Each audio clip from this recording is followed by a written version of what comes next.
Before we get into this video, I want to make it very clear, all of these products that we feed has been based on my time with fish, my experience with fish, my own knowledge, and my investigation on what ingredients go really well for fish. We don't get any sort of a discount, we don't get any kind of a kickback, nothing like that for feeding this stuff. This is all based on my personal opinion, my personal experience, and what I believe is the right food for the fish that we're keeping here. At Fishkeepers, Cam here from thefishroom.co.nz, and today we're going to look at the lineup of food that we feed within the shop, from basically coming in our doors to all the way out the doors to going into your home. So here is the lineup of foods that we use here in the shop and in our facility. So we'll run through all of them by themselves, but we've got the New Life Spectrum cichlid pellet, Repashy, Agapo Explorer, and or grub pie. I'm just out of the grub pie at the moment. Sierra Catfish XXL tabs, Fish Science Corridor tablet, Sierra Insect Nature, and the Sierra Veggie Flakes. So we'll run through these and we'll go from there. So what we'll do is we'll run through from the day that the fish turn up in our shop to the day that they leave for you guys. So the first thing that our fish ever get when they get into the shop is live brine shrimp. So they get this golden good stuff. First feed they get when they first get in here the first night, they get brine shrimp. They get brine shrimp every single day, but the first feed they will ever get from us is live baby brine shrimp. I find that this helps them settle in, it gets that stress level dropped a little bit, and they're getting their hunting aspect of things flashing around in front of their face, chomp chomp chomp, away they go. Live baby brine shrimp to me is like the most premium food that you can be feeding your fish. The very next morning that they are here, Repashy is the way. So it's either going to be the Agapo Explorer or the grub pie, depending on what we've got at the time. At the moment we've just got the Agapo Explorer. So that's the next feed that they get. The very next morning is Repashy. So once those first two feeds are done, we start working through the rotation of everything else. While they're sitting in the back in our pink tanks in the quarantine type area, we feed them every third day with a medicated Repashy. So we medicate that with flubendazole just to make sure they're not carrying anything before we sell them. So our rotation is pretty easy and pretty clear. Every Monday we feed them the Sierra flake. We feed them the flake because I believe that most people feed their fish flake, and so it's just to them to get used to having flake in their diet. Personally, I don't think flake is that fantastic of a product, but I know that most people feed that, so that's why we feed them the flake. So as the fish begin being here for a bit longer, we begin varying their diet. So every night they'll either get the catfish, for example, will get the Sierra Catfish tabs, they'll get the Corridor tablets, or they'll get a Repashy variant. This is so they get used to different foods when they're coming home with you guys. It's also so they're getting different nutrients throughout their time here as well.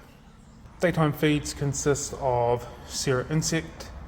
Again, we do this on a rotational basis. I think it's a very good overall staple food for most aquarium fish. As you can see here, hits the ground as well, and then the corridors come out for it as well. So let's talk about the individual products and why we feed them. First thing that needs to be considered is that for the shop that we're running, 80 odd tanks, we need to be able to get decent sized containers. Small containers don't last long enough, so there's a lot of products we can't get in a big container that have already been cut off. So let's start with the vegetable flake. For us, it's a decent sized container, so it lasts us a little while, which is a good thing. It's got a decent spirulina count of 7%, and it's got a decent protein count of 43%. The ingredients there I'm a little bit with, and to be fair, if I can find a decent sized container of a vegetable or an algae flake, I'll consider changing from this particular product. But for the time being, it is what it is. I personally believe that most of the fish that we keep in our aquariums do far better on a vegetable or an algae based flake as opposed to your more generic tropical flake which is full of fish meal and that kind of stuff. In the wild they're picking at algae all day long for the best part, and so I think we should be looking at using vegetable flakes as opposed to other generic flakes when we're feeding out flakes. So that is the reason why we're going with a vegetable flake or a spirulina flake, and that's why we're using the Sierra one at this point. So we've only just started carrying the New Life Spectrum cichlid pellet, so we've currently got a container of spirulina type pellets that we're feeding African cichlids. As soon as that is gone, this is going to be our number one go-to for African cichlids. In my mind, this is absolutely the best cichlid food that we can get in New Zealand for African cichlids. It's ridiculously well balanced, it's got a very good nutritional breakdown, it's got a very good ingredients list. It's great for all cichlids across the board, absolutely the best we can get in New Zealand without a doubt. Sierra Catfish Tabs XXL. Originally I didn't like this product. The more I used it, the more I really liked it. So it's a good size pallet, and what I really enjoy about this is really soft and really crumbly. So as you can see it there, it's just beginning to crumble. What I actually like about that, see, is that you can feed your live bearers with this as well, really easily. So it's a bit of a two-part product. You can feed it to your catfish, put it in, break it in half, one on each end, everyone gets a share, or you can crumble it and you can feed it to your live bearers, your tetras, and all those kind of small things as well. They absolutely devour it, which is a good time. See, nice and crumbly, just like wee powder. Being that it's so crumbly as well, works really well for fry. So the ingredients on this, we've got 19% spirulina and 15% sea algae. So, you know, that's what, 35% of green-based build-up, which is fantastic. What I didn't like about it when I first saw the ingredients is it has milk powder in it. I thought that was a little bit weird. I'm not sure why they had milk powder in it, but after a bit of investigation, I believe it's something to do with binding the products together, which is what most of these extra fillers are for, binding the products. As with many of the Sierra products, it's the ingredients at the end of their ingredients list that I really begin liking. So we've got stinging nettle, alfalfa, herbs, parsley, paprika, greenlet mussels, cod liver oil, spinach, carrots and garlic. So these are all whole foods. These are all fantastic options to be going into a food. So this is the reason why I like the Sierra Catfish XXL tabs. Right, let's move on to Repashy. Easily my favourite food to be feeding fish of the entire range. I really like the agapo and I really like the grub pie. Ingredients list in this is always fantastic. Really full, whole foods. It's a good time. I like the fact that this Agapo Explorer is based on the fish that we predominantly keep, tetras, rasboras and things like that, and the fish that are predominantly in the shop. This one smells particularly nice and it's got a bit of a purple colour, which I think is quite cool as well. Nutritional breakdown of the Agapo Explorer is fairly low with only 30% protein in it. But if you read the ingredients list, that's where the magic happens.